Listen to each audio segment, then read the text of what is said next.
जय श्री कृष्णा। नमस्कार दोस्तों, आप सभी का स्वागत है मेरे YouTube चैनल जीवन कथा सागर पर। आज के इस वीडियो में हम सुनने वाले हैं तुलसी माता की कथा। कार्तिक महीने में तुलसी का विवाह करने की प्रथा है। इस दिन भगवान शालिग्राम जी और माता तुलसी जी का विवाह किया जाता है।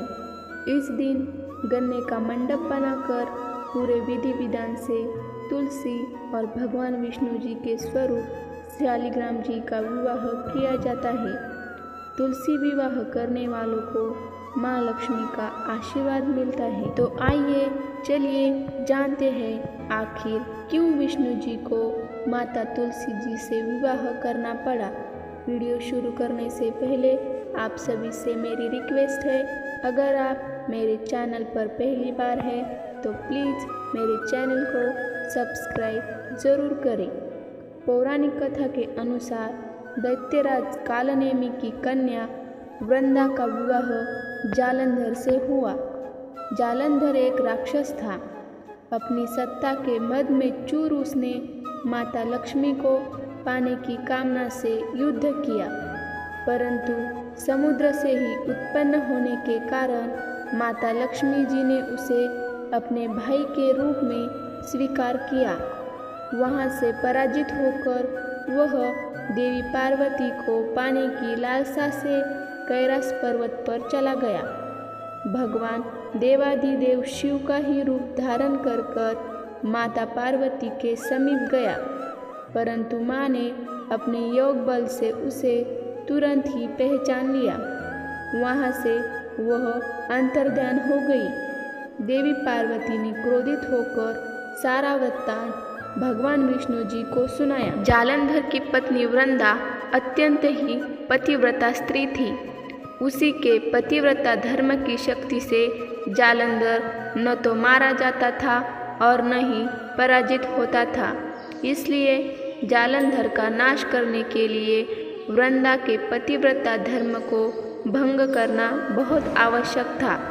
इसी कारण भगवान विष्णु ऋषि का वेश धारण करके वन में पहुँचे, जहाँ वृंदा अकेली भ्रमण कर रही थी।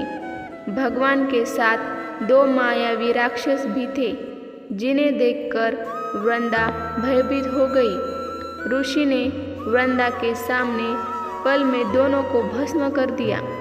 उनकी शक्ति देखकर वृंदा ने कैलाश पर्वत पर महादेव के साथ युद्ध कर रहे अपने पति जालंधर के बारे में पूछा। ऋषि ने अपने माया जाल से दो वानर प्रकट किए। एक वानर के हाथ में जालंधर का सिर था और दूसरे हाथ में उसका धड़। अपने पति की यह दशा देखकर वृंदा मूर्छित हुई। होश में आने पर उन्होंने ऋषि रूपी भगवान से विनती की कि वह उसके पति को जीवित करे। भगवान ने अपनी माया से पुनः जालंधर का सिर धड़ से जोड़ दिया और स्वयं भी वह उसी शरीर में प्रवेश कर गए। वृंदा को इस छल का आभास न हुआ।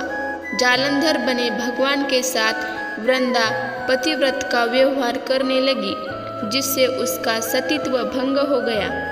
ऐसा होते ही वृंदा का पति जालंधर युद्ध में हार गया।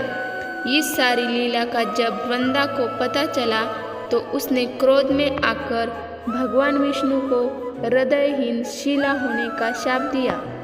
अपने भक्त के शाप को भगवान विष्णु ने स्वीकार किया और शालिग्राम पत्थर बन गए। सृष्टि के पालनकर्ता के पत्थर बन जाने से ब्रह्मांड में असंतुलन की स्थिति हुई। यह देखकर सभी देवी देवताओं ने वृंदा से प्रार्थना की कि वह भगवान विष्णु को शाप से मुक्त करे।